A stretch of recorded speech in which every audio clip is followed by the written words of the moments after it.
بچپن سے لے کر کے 20-21 سال تک کی عمر انتہائی اہم ہوتی ہے۔ اس کے بعد تو پھر ظاہر ہے بچے خود پختہ تر ہو جاتے ہیں، جس بھی جہت میں چلے جائیں۔ تو ان کی اب تربیت کا نصاب کیا ہے؟ تو پورا نصاب شریعت اسلامیہ نے دیا ہے کہ پیدا ہوں تو ان کے کان میں اذان کہیں، پھر تحنیک دیں، 7 دن کے بعد ان کے سر کے بال کٹوائیں، ان کا ختنہ کروائیں، عقیقہ کریں، اچھا نام رکھیں، پھر اس کے بعد ان کی غذا کا اچھا انتظام کیا جائے۔ جو ہی بچہ بڑا ہو تو اس حساب سے غذا کی تبدیلیاں، اور یہ ظاہر ہے جو غذائی ماہرین ہیں ان سے مشاورت کے ساتھ معاملہ آگے بڑھنا چاہیے، اور بچے کی صحت کا خیال، موسموں کی شدت سے ان کو بچانا، ان کو حیادار لباس پہنانا، تاکہ بچوں کی بچپن سے ہی تربیت اس طرح ہو جائے۔ بعض اوقات بچیوں کو اس طرح کا لباس پہنایا جاتا ہے اور خیال کی جاتا ہے کہ ابھی تو یہ بالغ نہیں ہوئی، چھوٹی عمر کی ہیں،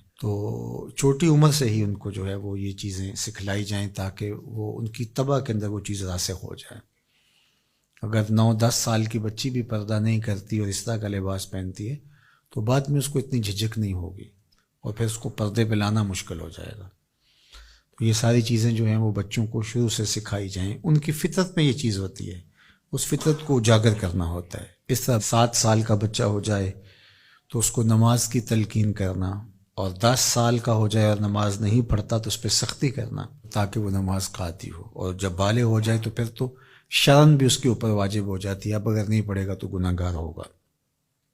اس طرح عقائد اسلامیہ ہیں اس کے اندر راسخ کرنا تاکہ بچپن کے اندر ہی وہ چیزیں اس کے اندر اترنی شروع ہو جائیں۔ اس حوالے سے حضرت لقمان حکیم کا اپنے بیٹوں کے ساتھ جو مکالمہ ہے قرآن نے بیان فرمایا ہے۔ وَإِذْ قَالَ لقمان، جب حضرت لقمان علیہ السلام نے کہا لابنہ ہی اپنے بیٹے سے، وَهُوَ يَعِظُهُ، وہ ان سے گفتگو کر رہے تھے، ان کو نصیحت کر رہے تھے، ان کو واعظ فرما رہے تھے، یا بنیہ، اے میرے بیٹے، لا تشرک باللہ، اللہ کے ساتھ کسی کو شریک نہ ٹھہرانا۔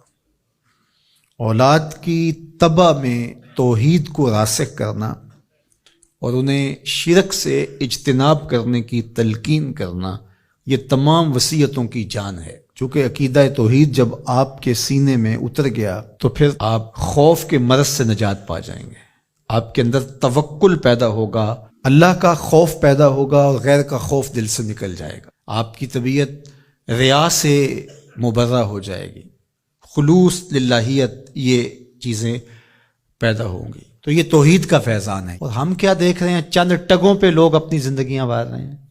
یہ جو ہاہاکار مچی ہوئی ہے، وہ لوٹ گیا، وہ کھا گیا، یہ کر گیا، وہ یہ کر گیا، آپ اگر دیکھیں اطراف میں پھیلا ہو، یہ معاشرہ انسانی معاشرہ ہے؟ یہ تو حیوانی معاشرہ لگ رہا ہے۔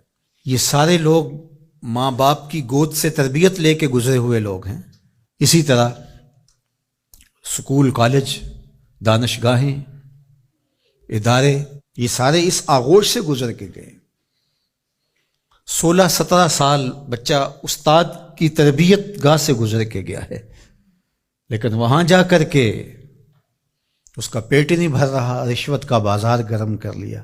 ممبر و محراب نے تربیت نہیں کی تھی، اس نے یہاں بیٹھ کر کے لوگوں کو توحید کا فیضان بتانا تھا، یہ چیزیں ان کے اندر اتارنی تھی، جذب کرنی تھی، لیکن یہاں تو ہم نے موضوعات ہی اور چھیڑ لیے۔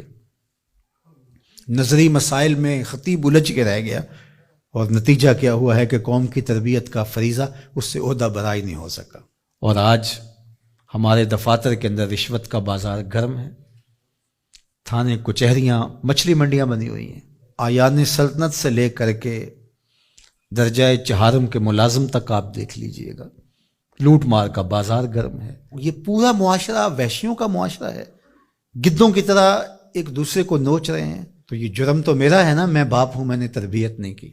اگر میں نے تربیت کی ہوتی، میرا بیٹا جس منصب پہ بھی ہوتا، ملک سے بھی وفا کرتا، اسلام سے بھی وفا کرتا، انسانیت سے بھی وفا کرتا، لیکن اگر میرا بیٹا منصب پہ پہنچ کے وفا نہیں کر رہا تو میری تربیت میں نقص تھا۔ مختلف اساتذہ سے 15-16 سال وہ پڑھ کر کے گیا ہے، ماں باپ کے پاس رہا، اس معاشرے کی آغوش میں پلا پڑا، تو پھر اس کا مطلب کیا؟ پورا معاشرہ کرپٹ ہے نا، یہ معاشرے کا نقشہ ہے۔